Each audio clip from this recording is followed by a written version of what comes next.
Vamos então, sentindo a vibração de amor emanada pelo nosso irmão maior, Jesus Cristo, e vamos pedindo a Ele que possamos dar continuidade nessas energias de paz, carinho e amor e se estender a todos os nossos parentes encarnados e desencarnados, e que essa luz também possa envolver todos os nossos inimigos, todos aqueles que nos querem mal, e muito a luz.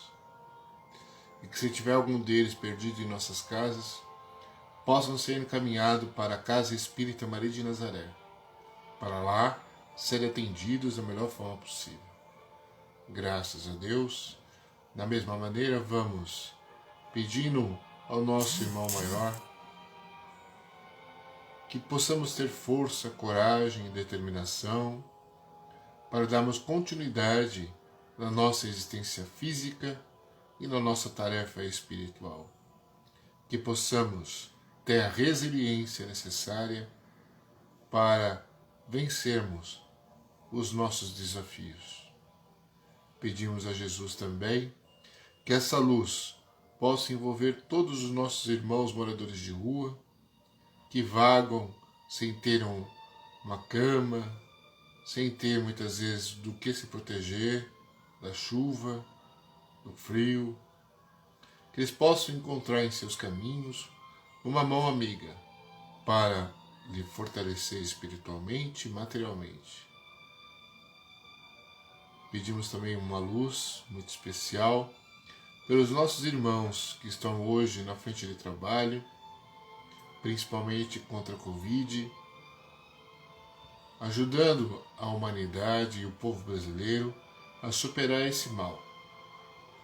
Pedimos também uma luz específica para todos os parentes de vítimas da Covid que estão nas portas dos hospitais ou em casa, em angústia, em sofrimento, orando pelos seus irmãos necessitados. Que eles possam ter uma luz e um entendimento daquilo que Jesus trouxe até nós. Pedimos também uma luz muito especial para os nossos irmãos que vagam entre as ruas, becos, vielas, bares e bocas, atrás de sua droga de predileção.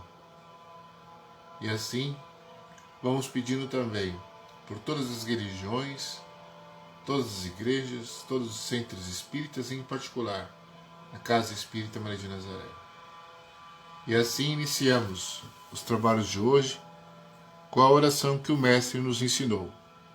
Pai nosso que estais no céu, santificado seja o vosso nome. Venha a nós o vosso reino. Seja feita a vossa vontade, assim na terra como nos céus. O pão nosso de cada dia nos dai hoje. Perdoai as nossas dívidas, assim como nós perdoamos nossos devedores. E não nos deixeis cair em tentação, mas livrai-nos de todo mal, que assim seja.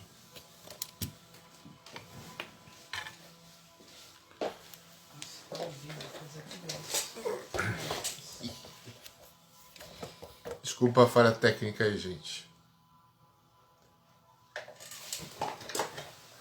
Que a paz e a luz do Mestre Jesus nos envolva hoje e sempre.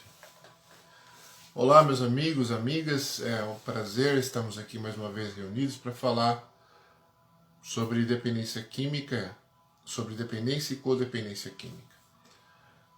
Mas para entrarmos nesse assunto propriamente dito, vamos falar sobre o livre-arbítrio. O livre-arbítrio todos nós temos. Nós temos a possibilidade de escolher de acordo com a nossa capacidade moral e intelectual. E conforme nós vamos desenvolvendo moralmente e intelectualmente, vai aumentando também a nossa capacidade de livre-arbítrio. Vamos imaginar mais ou menos o seguinte. Quem vai trabalhar numa fábrica? E lá na fábrica existe um operário que seja responsável por uma máquina. Ele é um operador de máquina. Geralmente, num operador de máquina, tem um ajudante geral. é aquele que será responsável pela limpeza do ambiente, que vai buscar ou vai levar alguma coisa para um determinado ponto da máquina ou da fábrica, de acordo com a necessidade do operador ou do supervisor do setor. E também você tem um supervisor de setor, depois você tem um gerente, depois você tem o diretor e assim por diante. Conforme o seu grau de maior estrutura, maior a sua capacidade de decisão sobre a fábrica, sobre os rumos que a fábrica deve tomar. A mesma coisa se dá com o livre-arbítrio nosso. Quanto maior a nossa capacidade moral e intelectual, maior a nossa capacidade de entendimento. Vamos dar um exemplo. Quando o espírito está para reencarnar, está para vir para a Terra, e isso que eu estou falando é baseado nas obras do André Luiz e Chico Xavier, o espírito, se ele for um espírito grosseiro, apegado à matéria, que não teve um despertar espiritual necessário para estabelecer os melhores rumos da sua jornada terrena, ele nada vai decidir. Quem vai decidir por ele serão terceiros. Geralmente, lógico, espíritos iluminados, responsáveis pelas diretrizes humanas e pelas diretrizes de cada espírito reencarnante. Então eles vão definir, olha, esse espírito aqui, ele vai reencarnar como homem em determinada família, porque lá vai estar junto o seu Manuel foi inimigo na vida dele passada, ele vai ter como pai o seu Manuel para poder restabelecer laços de amizade, de amor. Se for um espírito com um pouco mais de entendimento, um despertar já espiritual, ele já tem a capacidade de interferir. Ele pode interferir, mas as decisões maiores não cabem a ele.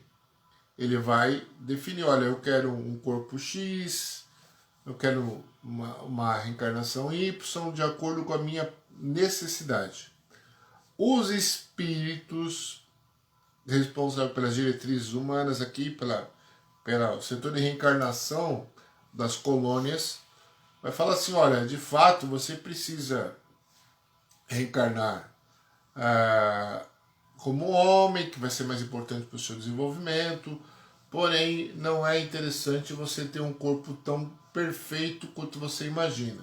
Você precisa ter um corpo X, né? Você precisa retomar alguma lição do passado que você não desenvolveu bem. E esse corpo X vai atender melhor às suas necessidades de reencarnante, para ajudar você a superar determinados desafios que você sucumbiu no passado, que você não conseguiu superar no passado. Há casos, se você pegar lá eu não sei se é o nosso lá, os mensageiros, no caso da reencarnação do Sigismundo, em que ele era definido ali os rumos da sua reencarnação, a equipe responsável pela sua reencarnação falava qual é o melhor caminho, etc. Há casos também na psicografia do Chico, conjunto com o André Luiz, em que fala de uma mulher que era reencarnante, em que o que seria mais importante para ela, né? Até mesmo o formato do corpo. Formato do corpo para não atrair espíritos vampirizadores do sexo. Olha só que interessante. Então, a reencarnação não é um processo fácil. É um processo que leva muito tempo, estudo, uma elaboração profunda.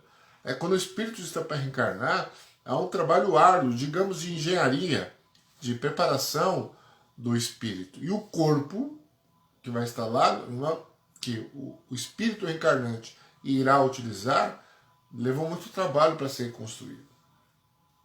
Agora, se for um espírito endurecido, muitas vezes ele sai do umbral mais grosso, né? Lembrando que, por exemplo, as colônias ficam no umbral também, mas não é no umbral grosso. E já vai direto muitas vezes ele é atendido e já automaticamente é levado à reencarnação. O espírito de um dependente químico, como que é essa situação?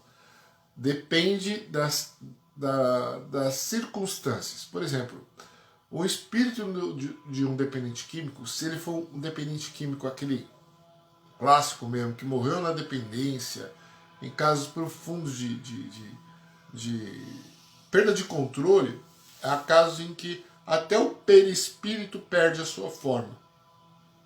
Perde sua forma e vira uma espécie de ovoide. Isso está muito claro, muito bem relatado nas obras do Luiz Sérgio, tá? Que eu recomendo para quem gosta do assunto sobre dependência química. É um espírito que trabalhou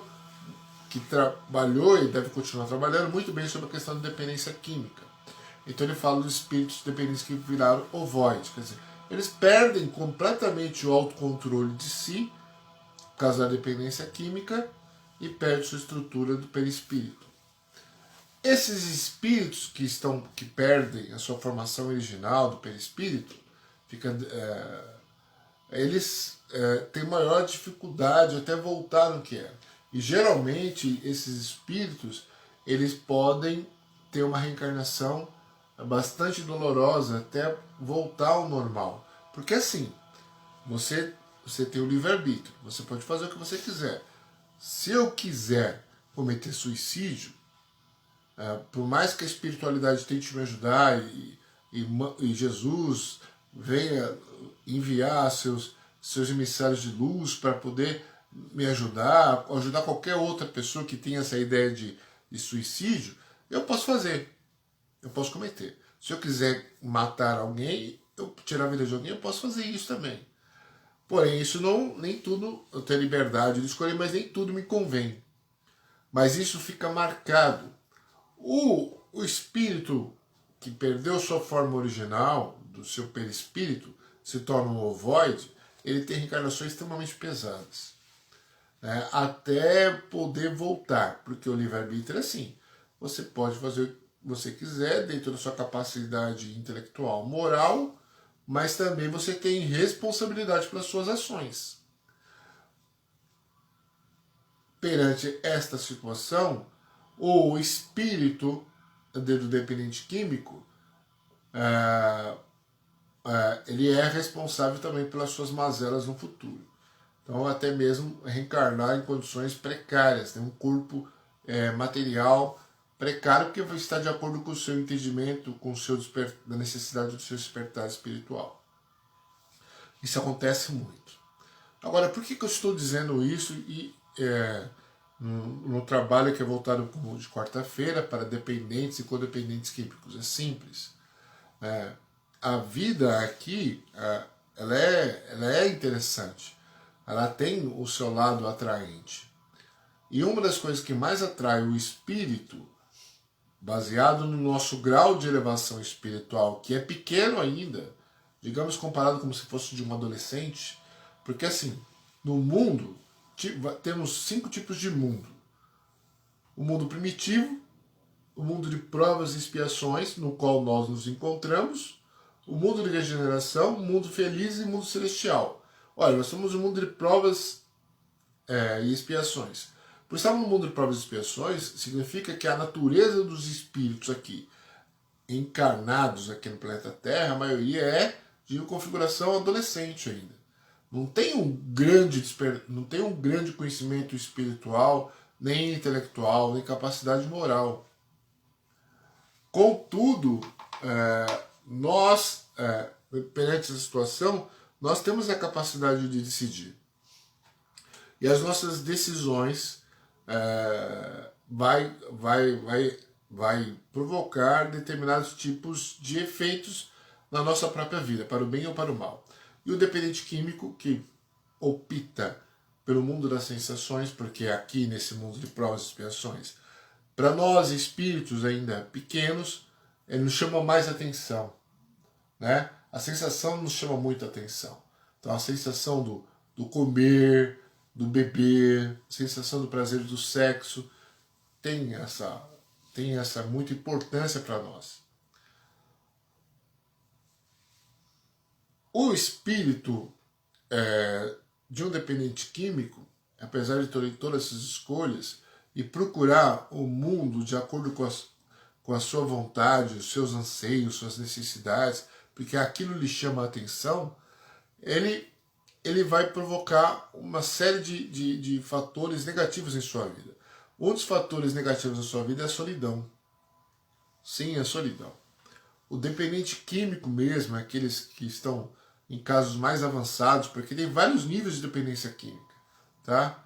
Aqueles níveis mais avançados, ele perde o contato familiar, ele perde o contato de amigos, muitas vezes ele é repugnado pelos seus parentes, né? Ele não é aceito, não é bem visto, e eles têm uma vida de solidão. E essa solidão também tem efeitos danosos ao espírito, muito danosos. E por que eu estou falando de livre-arbítrio, codependência, dependência e solidão?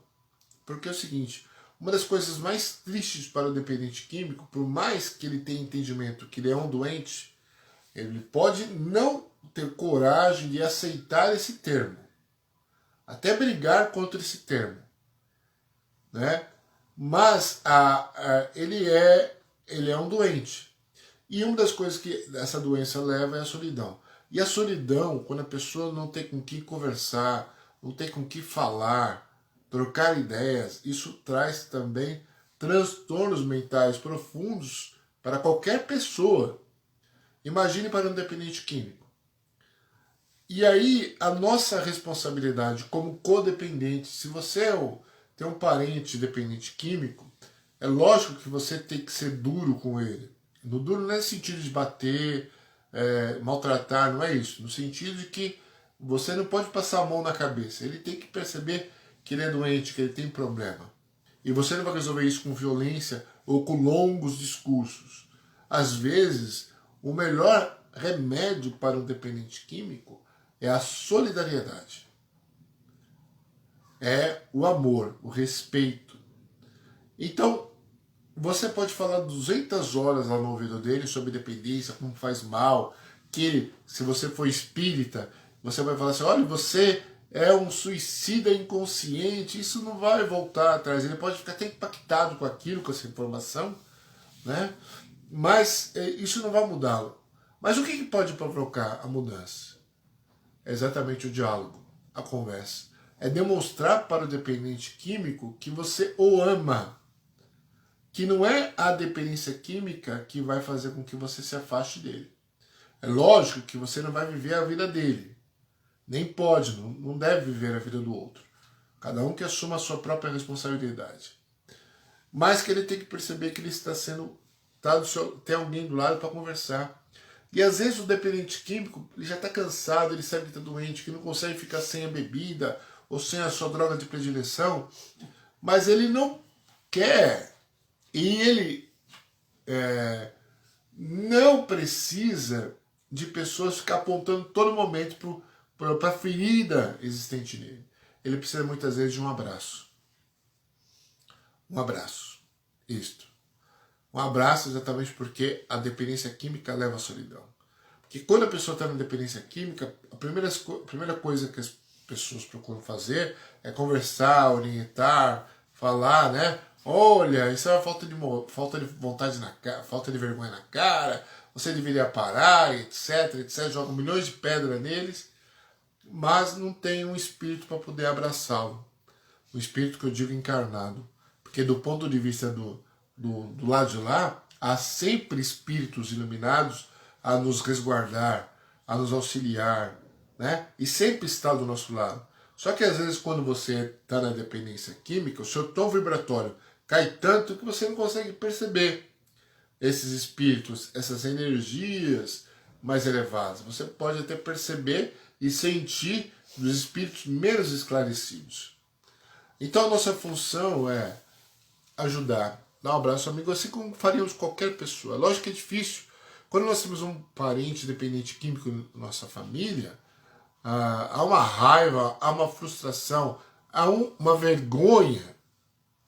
Porque você vê lá o seu pai que está caído no bar, de repente sua mãe fala assim, olha, vai lá buscar seu pai, que seu pai está caído de novo lá no bar. Não dá vergonha? Não dá vergonha, dá tristeza. E geralmente as pessoas descontam automaticamente no dependente químico. É lógico que a gente não vai omitir a verdade, mas quando a pessoa está grogue, você não adianta você descarregar um caminhão de melancia na pessoa. A pessoa não tem capacidade de compreensão. Agora, no momento dela, que ela está mais, digamos, menos envolvido pelo narcótico utilizado, né? Pela substância química utilizada. Você dá um abraço, falar que ama essa pessoa, isso vai ter um efeito muito positivo. Porque geralmente nós fazemos afastamos. O que nós fazemos? Se temos posse, se temos bem, a gente dá um quartinho do fundo lá da casa, lá do quintal. Pega um quartinho lá do fundo lá do quintal e enfia o dependente químico lá. Eu não estou falando que você não deve fazer isso ou não, cada um com o seu livre-arbítrio. Mas você pode até fazer isso até por uma questão de higiene, até por uma questão de liberdade do outro, enquanto já não tem mais capacidade de entendimento e já não faz mais a sua higiene pessoal adequada. Tem esses problemas. Mas é necessário não só dar um prato de comida para com esses irmãos, é necessário diálogo, conversa com eles. Porque a solidão provoca transtornos mentais profundos na pessoa. E o dependente químico já está no estado alterado, né? Já perdeu o controle de suas faculdades, muitas vezes suas faculdades mentais. E é um joguete, é um instrumento dos nossos irmãos menos esclarecidos. Eles precisam de amparo e às vezes uma conversa fraternal, não para poder humilhá-lo, não para poder maltratá-lo, mas para falar do seu time de futebol, para falar do cantar dos pássaros, para falar sobre a família, sem reprimenda, sem perseguição. Isso é fundamental.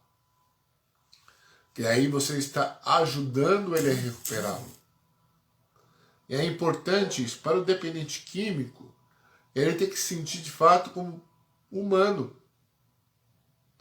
Porque no caso mais grave de dependência química como o crack, as pessoas vão para as ruas e elas procuram consumir sua droga de predileção sozinhos, porque não querem dividir, né?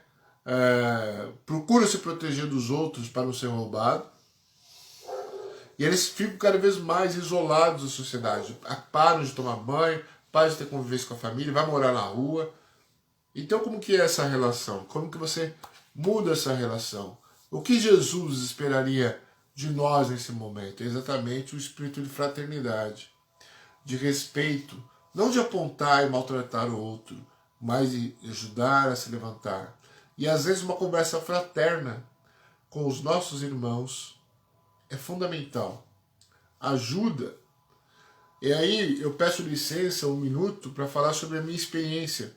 Não como de dependente químico, que nesse caso aqui não tem muito a ver.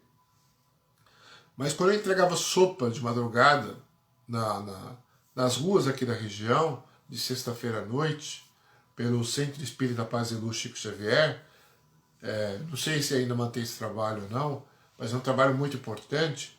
Era muito interessante que uma das coisas que o dependente químico era a conversa. E pasmem, o que eles queriam, às vezes era uma oração, às vezes era uma garrafa com água, a gente levava bastante água, porque na maioria das vezes os comerciantes não querem dar água, né, para os moradores de rua, para os dependentes químicos. Eles queriam muita água, roupa, né, e uma conversa de meia dúzia de palavras, né, o suficiente para se sentir humano novamente. Porque as relações entre os dependentes, em casos graves, lembrando que existem vários níveis de dependência química, mas no caso de dependência química em casos graves, assim, mais contundentes, em que as pessoas vão morar na rua, o sentido humano, a relação humana se esfarela. É uma relação como se fosse mais ou menos como de animais, em que de ajuda mútua, de proteção mútua, eles ficam ali, mas não é uma relação de carinho, de respeito. Às vezes é uma relação bruta, de imposição, do mais forte se impondo ao mais fraco. E eles têm esse contato humano, mas humano de fato, quando vão essas equipes de fraternidade, levar o pão, levar a sopa, levar a água, levar a roupa para esses irmãos. Porque daí eles podem conversar. Eles gostam de ouvir a palavra também. Eles gostam de ouvir uma oração. E geralmente eles pedem para essas equipes. Então, para nós aqui, a lição que fica é a necessidade do diálogo com esses irmãos. Nós podemos ser duros, não no sentido de maltratar, de perseguir. Temos que ser duros no sentido de que eles têm que assumir a responsabilidade das suas próprias ações, dos seus próprios erros, mas temos que ser solidários, humanos, como Jesus faria com qualquer um de nós. Que a relação entre nós e Jesus é uma relação bastante distante, porque ele está muito mais à frente do que qualquer um de nós. E quando ele vem, se a gente pudesse ter esse diálogo com Jesus, seria uma relação em que ele é o Senhor do conhecimento, ele é o Senhor de evolução espiritual. E ele jamais iria nos abandonar, nos maltratar, e sempre teria e terá uma conversa amiga com qualquer um de nós. E o dependente químico, que fez a sua escolha, usou seu livre-arbítrio para andar por esse caminho. Não cabe a nós ficar julgando o dependente químico, nem ficar maltratando o dependente químico. Por mais vergonha que pode trazer para a família, por mais mal-estar que pode trazer a família, mas nós temos que tratá-los como irmãos, porque é isso que Jesus espera de nós. E assim nós devemos agir. Porque, segundo Jesus, todas as leis e todos os profetas se encontram em apenas um mandamento: amará a Deus sobre todas as coisas e amará o próximo como a ti mesmo. Então nós temos que amar, independentemente do rumo que o outro espírito tomou. Se ele quis seguir pelo caminho da dependência química, se ele quis cair no mundo da marginalidade, se ele quis cair no mundo da negação espiritual, nós devemos agir com fraternidade. Porque para poder tacar pedra, para poder maltratar, tem muitas pessoas que fazem isso. Muitas mesmo. Agora, para levantar, para dar apoio, para dar carinho, para dar uma palavra amiga, são raras as pessoas. Então devemos ter esse ato de solidariedade. E falando sobre solidão, já não tem muito a ver com a dependência que eu vou falar, com dependência química aqui nesse exato momento, mas falar, por exemplo, uma das coisas que mais leva um idoso a ficar doente é a falta do diálogo. E já saiu uma pesquisa científica demonstrando que se você quer que os seus pais vivam mais, você precisa conversar mais com os seus pais. Você precisa conversar mais com os seus pais. Então nós temos que ter essa prática do diálogo, seja com quem for. É lógico que às vezes você está conversando com a sensação que a pessoa tem, parece que a pessoa é louca, você está jogando pérolas aos porcos. Mas um bom dia, uma boa tarde, manter as relações humanas mínimas de educação é fundamental para qualquer ser humano. Então nós devemos fazer isso. Se um idoso, uma pessoa, um ente querido nosso, para viver mais, precisa ter diálogo com os filhos, com os netos, com os familiares, um dependente químico também precisa. Porque o grau de solidão dele é muito grande do ponto de vista material. Espiritual, ele tem um monte de espíritos que ficam vampirizando as suas energias e as suas emanações alcoólicas ou de qualquer outro tipo de droga. Tá? Então esse é o recado da noite. Espero que vocês tenham compreendido. E lembre-se, dar um prato de comida, às vezes a gente não tem dinheiro. Às vezes nós não temos concentração direito para fazer uma boa oração. Mas uma palavra amiga a gente pode ter com qualquer pessoa, independente de quem seja. Seja um idoso familiar ou um idoso no nosso lar, ou até mesmo um irmão dependente químico, que está lá no fundo do quintal. Que às vezes um simples abraço pode ser o suficiente para retomar a coragem e a vontade de ter o controle sobre a situação novamente. Fique na paz, na luz do Mestre Jesus, lembrando que todos os dias, às 8 horas, tem os evangelhos aqui pelo Facebook, Casa Espírita Maria de Nazaré, e que possamos manter essas atividades, divulgando e assim por diante. Fique na paz, na luz do Mestre Jesus.